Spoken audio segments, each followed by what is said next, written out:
Hello everyone, my self S R Thakur. पिछली class में हमने क्वेश्चन नंबर 10 तक क्वेश्चन डिस्कस किए थे। आज हम क्वेश्चन नंबर 11 से स्टार्ट करेंगे। चलिए ये स्टार्ट करते हैं। ज्योमेट्रिक सीरीज के क्वेश्चन है। अब देखो क्वेश्चन दिया हो कि इवेल्युएट के very from 1 to 11 and 2 + 3 raise power के। इसको हमने सिंप्लीफाई करना है। इसको अगर ध्यान से देखें तो सम दिया हुआ है सिग्मा के वेरी फ्रॉम 1 to 11 और 2 + 3 के, 3 रेज़ पावर के, 2 + 3 रेज़ पावर के। इसको सिंप्लीफाई करते हैं, दो पार्ट में डिवाइड कर देते हैं इसको। देखो के very from 1 to 11, two plus sigma के वेरी फ्रॉम 1 to 11 और 3 रेज़ पावर के। ये ध्यान से देखेंगे, टू तो कांस्टेंट है, इसका मतलब टू कितने टाइम आएगा, 11 टाइम। तो this can be written as 2 × 11 plus, यहाँ देखो के की वैल्यू हम 1 से लेकर के 11 तक वेरी करेंगे, तो सीरीज बन जाएगी 3 + 3² + 3³ and so on up to 3 raise power 11। ध्यान से देखेंगे तो एक ज्योमेट्रिक प्रोग्रेशन बन गई जिसमें हर एक टर्म की रेशियो क्या आ रही है, आपकी सेम आ रही है। तो this is equal to 22 and plus, इसमें हम जीपी का फॉर्मूला, सम का फॉर्मूला किया था ना हमने, SM, that is equal to A × 1 - R⁻n upon 1 - R। इसको अप्लाई कर देंगे। ये देखो 3 है इसमें, और 1 - R, R की वैल्यू भी 3 आ रही है, 3 रेज़ पावर 11, क्योंकि n कितना है, 11 है, और डिवाइडेड बाय 1 - 3। इसको हम थोड़ा और सिंप्लीफाई करेंगे। देखो that can be written as 22 + 3 into, इसको टर्म को हम ऐसे भी लिख सकते हैं 3 रेज़ पावर 11 - 1, और डिनोमिनेटर को भी चेंज कर देते हैं 3 - 1। इसको सिंप्लीफाई किया तो 3 × 3 रेज़ पावर 11 - 1 वो डिवाइडेड बाय 2। तो this is final answer of this question. Simple.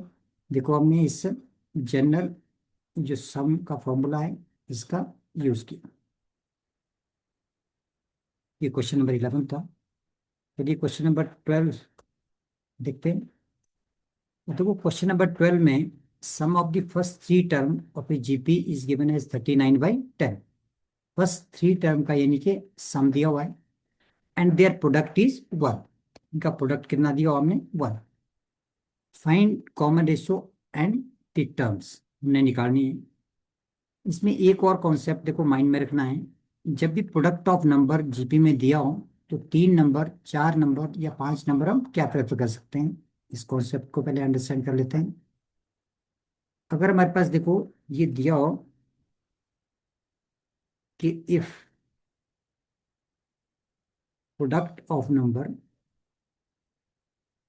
Product of terms in GP is given, product दिया है, देन जो 3 नंबर्स है वो हम क्या ले सकते हैं, A/R, A and AR। These are 3 numbers in GP. 4 number देखो, अगर हम 4 नंबर की बात करें, A/R³,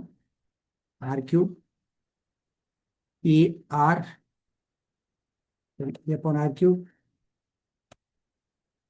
A/R, AR and AR³। ये हम 4 नंबर प्रेफर कर सकते हैं। इस तरह से 5 नंबर देखने हो, देखो A/R², A/R, AR and AR²। तो ये हम नंबर प्रेफर कर सकते हैं जब product of number in GP is given. अगर 3 नंबर का प्रोडक्ट दिया हुआ तो 3 term can be taken as this, 4 term can be taken as this. क्योंकि जब हम इनको मल्टीप्लाई करेंगे तो देखो एक वेरिएबल हमारा कैंसिल हो जाएगा, वैसे यहाँ भी मल्टीप्लाई करेंगे तो यहाँ भी एक एक वेरिएबल कैंसिल हो जाएगा। तो ये हम प्रेफर कर सकते हैं। तो इस क्वेश्चन में अभी हमारे पास 3 टर्म का यूज है, तो हमें दिया कि product of sum of 3 number in GP this and their product is 1। तो हम ले लेते हैं कि let three terms of GP are, क्या कर लेते हैं, देखो a upon r, a and a r. सबसे पहले देखो प्रोडक्ट दिया हुआ है, इसके बारे में बात करते हैं। प्रोडक्ट अगर इनको मल्टीप्लाई कर दें, a upon r into a r, that is given as equal to 1। यहाँ देखो आर कैंसिल हो गया, तो ए क्यूब की वैल्यू कितनी आ गई, 1। सो दैट इम्प्लाइज हमें फर्स्ट टर्म मिल गई यहाँ से 1, ए की वैल्यू 1 है। अब चलते हैं सेकंड पार्ट की तरफ। इस क्वेश्चन का जो सेकंड पार्ट है, sum of number is given as 39/10। तो इन सबको अगर ऐड कर दें, तो a upon r plus a plus a r, that is given as 39/10। अब देखो इसको सिंप्लीफाई करेंगे, ए की वैल्यू हमारे पास 1 है, इसको सब्स्टिट्यूट कर देते हैं, तो 1/r plus 1 plus R, that is 39/10। इसको फर्दर और सिंप्लीफाई कर लेंगे, देखो एलसीएम लेकर के सॉल्व करते हैं, तो ये टर्म कितनी बन जाएगी, 1 plus R square and 4/r, that is 39/10। इतनी वैल्यू आ गई। अब इसको क्रॉस मल्टीप्लाई कर देते हैं, देखो जब इसको क्रॉस मल्टीप्लाई करेंगे, देखो तो this comes out to be 10 into 1 plus R square and that is equal to 39r। ये वैल्यू बन गई। अब इसको और सिंप्लीफाई करते हैं, तो देखो ये आ जाएगा 10 plus 10r square and that is equal to 39r। इसकी वैल्यू आ गई। अगर हम एक साइड क्वाड्रेटिक इक्वेशन बना लेते हैं, देखो तो 10r स्क्वायर, और देखो यहाँ से 39 इस तरफ लाएंगे ना, this comes out to -29r and plus 10 equal to कितना हो गया, 0 आ गया। अब हमारे पास देखो ये सीरीज बन गई, इसको हमने सिंप्लीफाई करना है। फैक्टराइज करते हैं इसको, मिडिल टर्म स्प्लिट करने के बाद। अब देखो 10 × 10 प्रोडक्ट हमें 100 चाहिए, सम में डिफरेंस हमें -29 चाहिए। इसका कितना है, 10r square -25r -4r and plus 10 equal to 0। अब फर्स्ट टू में कॉमन ले लेते हैं, देखो कॉमन क्या आ रहा है, 5r कॉमन आ जाएगा फर्स्ट टू में। तो जब हम 5r कॉमन लेंगे, तो यहाँ कितना बच गया, देखो 2r और -5, और माइनस देखो यहाँ से 2 कॉमन ले लिया, तो 2r -5 और इक्वल टू 0। ये हमारी एक्सप्रेशन आ गई। अब यहाँ से फिर सिंप्लीफाई करते हैं, तो 5r -2 और इंटू 2r -5 इक्वल टू 0। अब यहाँ से देखो r की हमें दो वैल्यू आ गई, एक r की वैल्यू कितनी आ गई, 5/2, और दूसरी वैल्यू कितनी आ गई, 2/5। तो r की दो वैल्यू आ गई, ये हमारे पास है।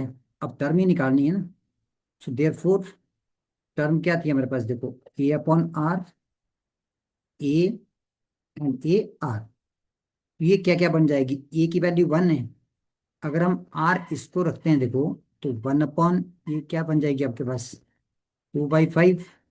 आर की जगह 5/2 रख दिया, 1, और यहाँ आर की जगह 5/2, तो ये टर्म आ गई। और अगर हम दूसरी सीरीज रखते हैं, देखो इसमें ए की जगह 1 और आर की जगह 2/5, तो देखो ये क्या बन जाएगा, 5/2, 1, और कितना बन जाएगा, 2/5। तो इन वैल्यूज में एक बार ए को अब तो हमने 1 ही रखा, और एक बारी आर की वैल्यू को कितना रख दिया, 5/2, और सेकेंड टाइम आर की वैल्यू को कितना सब्स्टिट्यूट कर दिया, 2/5। तो यहाँ से हमारी ये तीन टर्म के दो सेट आ गए। यही पूछा होता कि find common ratio and term. तो कॉमन रेशो तो आपके पास 5/2 और 2/5 आ गई। ए की वैल्यू हमने ऑलरेडी कैलकुलेट की थी, इनको सब्स्टिट्यूट किया तो दो सेट ऑफ पॉसिबिलिटीज आ गई। तो दिस इज क्वेश्चन नंबर 12। चलिए क्वेश्चन नंबर 13 की तरफ चलते हैं। देखो क्वेश्चन नंबर 13 में दिया हो कि how many terms of GP are needed to give this sum 120। हमें सम दिया हुआ है, तो हमें यहाँ से नंबर ऑफ टर्म निकालनी है। देखो दिख रहा है कि सीक्वेंस से जीपी में है आपका, तो जीपी में सीक्वेंस है, तो इसकी देखो फर्स्ट टर्म कितनी है हमारे पास, 3। और कॉमन रेशियो कितनी आ जाएगी, 3^2/3। इनकी कॉमन रेशियो भी हमें कितनी मिल गई, 3 मिल गई। अब सम का फॉर्मूला हमें पता है, एस एन क्या होता है, देखो A × 1 - R⁻n और 1 - R। इसकी वैल्यू दी हुई है हमें, कितनी वैल्यू दी है, 120। अब इसमें देखो ए की वैल्यू कितनी है, 3, और 1 - 3 कितना आ जाएगा, n, and divided by 1 - 3, and that is given as equal to 120। इसको देखो हम ऐसे भी लिख सकते हैं कि 3 × 3^n−1 upon 3 - 1, and that is equal to 120। Simplify कर लेते हैं। देखो 3n−1 और इंटू 3 था, और ये वैल्यू कितनी आ गई, 2, and that is equal to 120। अब देखो क्रॉस मल्टीप्लाई कर देते हैं, तो 3n−1 की जो वैल्यू है दैट इज 120 इंटू 2 को क्रॉस मल्टीप्लाई कर दिया, और 3 से डिवाइड कर देते हैं इसको, 3 से डिवाइड कर दिया। अब देखो इसको डिवाइड करेंगे तो ये वैल्यू कितनी आ गई हमारी, 80 आ गई। तो हमारे पास देखो क्या मिल गया यहाँ से, 3n−1 कितना आ गया, 80 आ गया। तो देखो 3n की जो वैल्यू है दैट इज 80 प्लस 1, इनकी कितनी आ गई, 81 होगी। तो 3^1, and this can be written as 3^4। So that implies the value of n comes out to be equal to 4। इसका मतलब इस सीक्वेंस का सम जब 120 है, तो कितनी टर्म का सम है, दैट इज ऑफ 4 टर्म का सम। तो sum of 4 term of GP is given as 120। तो हमारे पास ये नंबर ऑफ टर्म आ गई इस क्वेश्चन में। बिल्कुल सिंपल है, देखो एक जनरल फॉर्मूला का यूज किया, सम के फॉर्मूला का, और क्वेश्चन सॉल्व कर लिया। ये क्वेश्चन नंबर 13 था। आइए क्वेश्चन नंबर 14 को सॉल्व करते हैं अब। क्वेश्चन नंबर 14 में देखो, the sum of first 3 terms of GP is given as 16। Sum of the next 3 term is 128। Next 3 term का सम कितना दिया, 128। Find first term, common ratio and sum to n terms of this GP, ये हमने calculate करना है। अब यहाँ देखो प्रोडक्ट नहीं दिया हुआ है, तो हम सिंपल टर्म लेंगे, A/R, A लेने की जरूरत नहीं है। तो हमें दिया हुआ पहले sum of first 3 term of a GP. देखो first 3 term of a GP, A1 plus A2 plus A3, that is given है 16। एक ही सीरीज आ गई। देखो फर्स्ट टर्म क्या होती है जीपी की, ए, और ये कितना हो गया, AR, और ये कितना हो गया, AR²। तो इसकी वैल्यू कितनी है हमारे पास, 16। एक एक्सप्रेशन आ गई। इसको भी थोड़ा सिंप्लीफाई कर दें तो ए को हम कॉमन ले सकते हैं, तो 1 + R + R² that is equal to 16। इसको हमने नंबर 1 ले लिया, ये सॉल्व कर लिया। सेकेंड बोला कि सम ऑफ नेक्स्ट 3 टर्म, तो नेक्स्ट 3 टर्म, इसकी फर्स्ट टर्म आगे कहाँ से स्टार्ट करेगी, A4 से। हमें दिया होगा A4 plus A5 plus A6, that is given as equal to 128। ये दिया हुआ है। अब देखो जो नेक्स्ट टर्म आएगी इसके आगे स्टार्ट होगी ना, इसकी वैल्यू कितनी आ जाएगी, AR³ फिर AR⁴ और AR⁵ that is given as 120। यहां से भी देखो कॉमन निकाल ले हम। अगर हम यहाँ से कॉमन कैलकुलेट करेंगे तो कॉमन क्या ले सकते हैं हम यहाँ से, AR³ AR³ कॉमन ले लिया, तो कितना बचा, देखो 1 + R + R², और इसकी वैल्यू कितनी है, 128। 128 आ गई। अब देखो एक एक्सप्रेशन हमारे पास ये बन गई, इसको दे देते हैं नंबर 2। अब चेक करते हैं फ्रॉम 1 और 2। देखो दोनों को डिवाइड कर दें तो ये कॉमन फैक्टर क्या हो जाएगा, कैंसिल हो जाएगा। ठीक है, तो हम क्या करेंगे इसमें, डिवाइडिंग डिवाइडिंग 2/1, 2 को 1 से डिवाइड कर देते हैं, अब देखो जब डिवाइड करेंगे तो 2 को डिवाइड कर रहे हैं हम, तो AR³ 1 + R + R² and whole divided by 1 की टर्म ये आपके पास A 1 + R and +R² and that is given as equal to 128 and divided by 16। ये वैल्यू आ गई। देखो ये कॉमन टर्म कैंसिल होगी, ये भी कैंसिल हो गया मेरे पास यहाँ से। तो यहाँ से देखो एक तो R³ बच गया इसमें, R³। और यहाँ अगर ध्यान से देखेंगे ना, इसको अगर हम डिवाइड करते हैं, इनके 128/16 दोनों को डिवाइड कर सकते हैं हम। तो ये वैल्यू हमारे पास कितनी बच जाएगी इधर, ये हमने चेक करना है यहाँ से। तो ये 8 आ गया, 128/16। तो आर की वैल्यू देखो, that can be written as 2�3। इनके आर की वैल्यू कितनी आ गई, 2। तो हमारे पास यहाँ से आर की वैल्यू 2 आ गई। एक कॉमन रेशो, इनकी एक पार्ट कंप्लीट हो गया कि फाइंड कॉमन रेशो निकल गई। अब हमने फर्स्ट टर्म भी निकालनी है। अब देखो, जो कोई भी इक्वेशन फ्रॉम 1, अगर ये हम आर की वैल्यू रखते हैं तो ये आ जाएगा। देयरफॉर फ्रॉम इक्वेशन 1, ए की वैल्यू, ए इंटू आर की वैल्यू रख देते हैं 2, that is 1 + 2 + 4 and that is equal to 16। इसको सॉल्व करेंगे तो देखो ये 7A आ गया और ये वैल्यू कितनी आ गई, 16। यानी कि the value of a comes out to be 16/7। तो हमारी एक और रिजल्ट आ गया, दैट इज फर्स्ट टर्म भी कैलकुलेट होगी। अब हमने देखो sum to n term of this GP निकालना है। फिर हम फॉर्मूला का यूज करेंगे, एस एन। हमारे पास फॉर्मूला क्या था देखो, ए और 1 - R⁻n/1 - R। और हम इसको ऐसे भी लिख सकते हैं, देखो SN that is equal to a और R⁻n - 1/R-1। कोई फर्क नहीं पड़ेगा नहीं। अब देखो इसकी वैल्यू सब्स्टिट्यूट कर देते हैं। ए हमारे पास कितना था, 16/7। तो ए की वैल्यू हमारे पास 16/7। आर की वैल्यू कितनी थी, 2, 2⁻n-1 और डिवाइडेड बाय 2 - 1।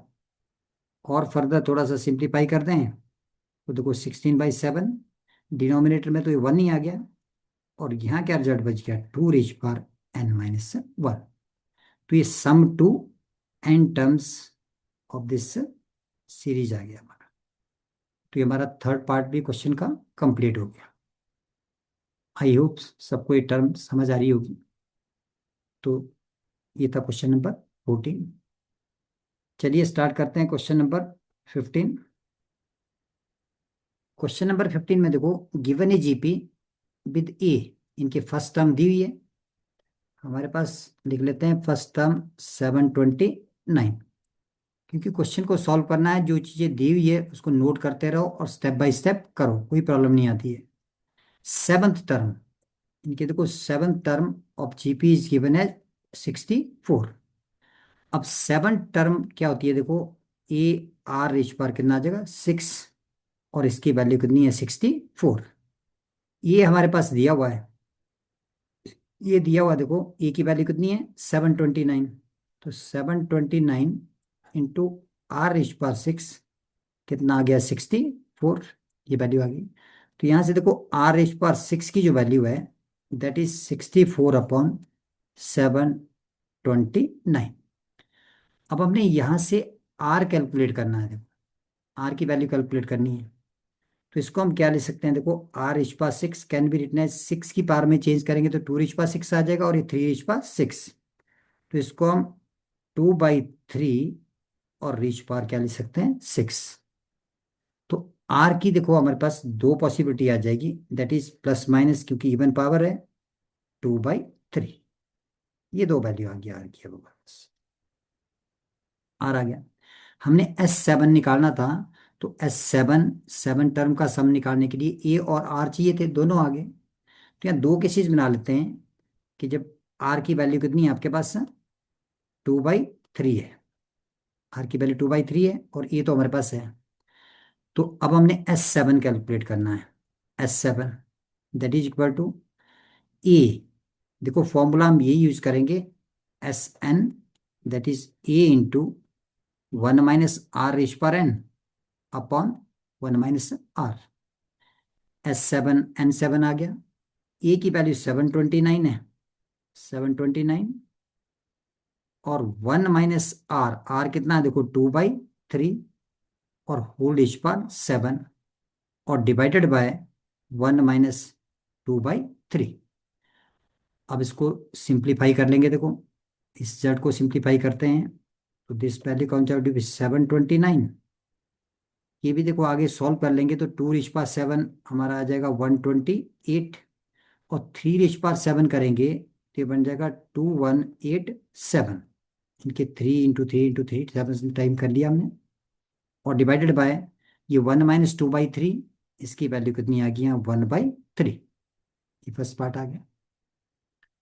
अब इसको फर्दर अगर सॉल्व कर लेते हैं देखो, तो ये 1/3 ऊपर आके 3 हो जाएगा, और इंटू 729 बन गया हमारा स्टेप। और इस वैल्यू को हम सिंप्लीफाई कर लेंगे, तो जब इसको सिंप्लीफाई करेंगे देखो, तो ये वैल्यू क्या बन जाएगी 2187, और -128, एंड होल डिवाइडेड बाय 2187, ये वैल्यू आ जाएगी। और इसको हम पूरी को कंप्लीट कर लेते हैं, तो this value comes out to be equal to 2059। ये कैलकुलेशन मैंने डायरेक्टली कर ली हुई है, आप लोगों ने इसको प्रॉपरली कर लेना है ताकि ठीक वैल्यू आ जाए। तो ये फर्स्ट S7 की वैल्यू आ गई, जब R की वैल्यू कितनी थी 2/3। ये ले लिया हमने when R is equal to 2/3। अब सेकेंड केस ले लेते हैं कि when R is equal to -2/3। अब इसका भी यूज कर लेते हैं, तो देखो S7 अब हम दोबारा यूज करेंगे इसमें, दैट इज ये तो आपका 729 ही है, और 1 - r की जगह सिर्फ -2/3, और रीच पार कितना आ जाएगा आपके पास 7, and whole divided by 1, plus बन जाएगा देखो 2/3, क्योंकि r आपका माइनस था, तो 1 प्लस कितना बन गया 2/3। इसको फर्दर सॉल्व करेंगे देखो, तो दैट इज 729। अब ध्यान रखना माइनस की पावर ऑड है, तो ये वैल्यू प्लस हो जाएगी हमारी, तो 1 प्लस, और रिजल्ट वही बन जाएगा यहाँ से 128 अपॉन 2187, और डिवाइडेड बाय कितना बन गया 5/3।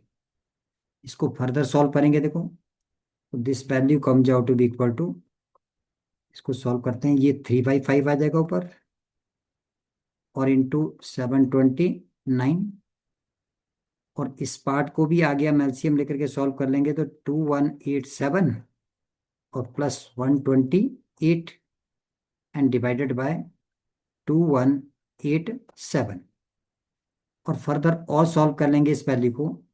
देखो ये भी आपकी 2187 ही आ जाएगी, कैंसिल हो जाएगा रिजल्ट हमारा। तो इसको जब सिंप्लीफाई करेंगे, तो ये वैल्यू हमारी बन गई 3/5 इंटू 729, और इंटू इसको ऐड कर देते हैं, तो ये 23, ये बन रही है हमारी वैल्यू देखो 2315, और डिवाइडेड बाय 2187। फर्दर कैंसिल कर लेंगे इन टर्म को, this value comes out to be 463।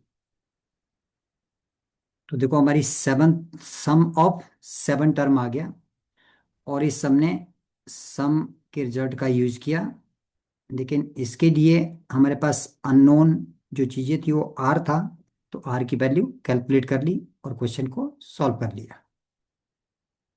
तो आज की क्लास में हम क्वेश्चन नंबर 15 तक ही सॉल्व करते हैं। इसके नेक्स्ट क्लास में हम 16th ऑनवर्ड क्वेश्चन स्टार्ट करेंगे इसके। तब तक के लिए थैंक यू ऑल।